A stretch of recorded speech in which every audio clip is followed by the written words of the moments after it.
আজ আমি বানাচ্ছি লেমন রাইস, একটা সাউথ ইন্ডিয়ান ডিশ। নিজের মতন করে একটু দেখুন। প্রথমে সাদা তেল দিলাম কড়াইয়ে,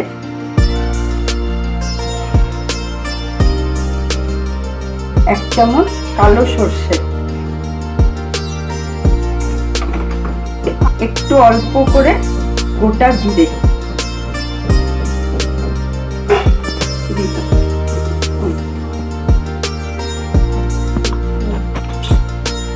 সর্ষে আর জিরেটা ভালো করে ভাজা হয়ে গেলে আমি এর মধ্যে একটু কম করে আদা কুচি আর লঙ্কা কুচি দিলাম। তারপর এর মধ্যে দুটো গোটা শুকনো লঙ্কা একটু ফেড়ে দিয়ে দেবো, আর কিছুটা কারি পাত্তা। সাউথ ইন্ডিয়ান ডিশ উইদাউট কারি পাত্তা হয় না। দেবো কিছুটা চিনেবাদাম, পিনাটস।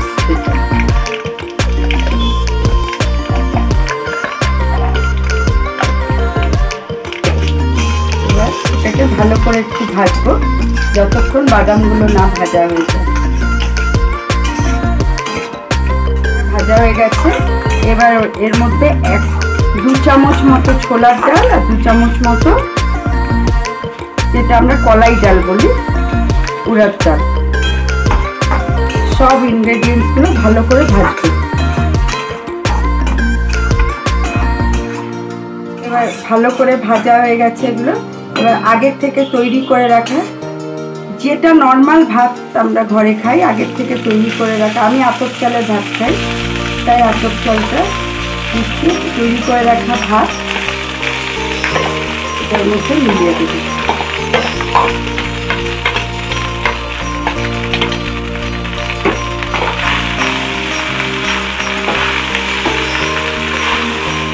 স্বাদ মতো নুন দেব। নুনটা নিজের স্বাদ অনুযায়ী দেবেন আন্দাজ করে।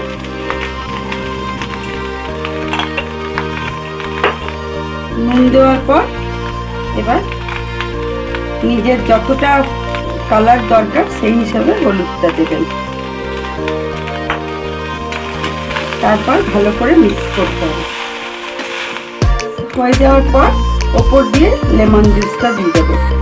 চাইলে এটা পুলিয়ারাম সাউথ ইন্ডিয়ান ডিশ, আপনারা চাইলে তেঁতুলের কাঠও দিতে পারেন, কিন্তু আমি লেবুর রস দিলাম। টকটা নিজের মতন করে যতটা টক খেতে চান সেই হিসাবে লেমন জুস বা তেঁতুলের কাঠটা দেবে। ব্যাস, পুলিয়ারাম বা লেমন রাইস একেবারে রেডি।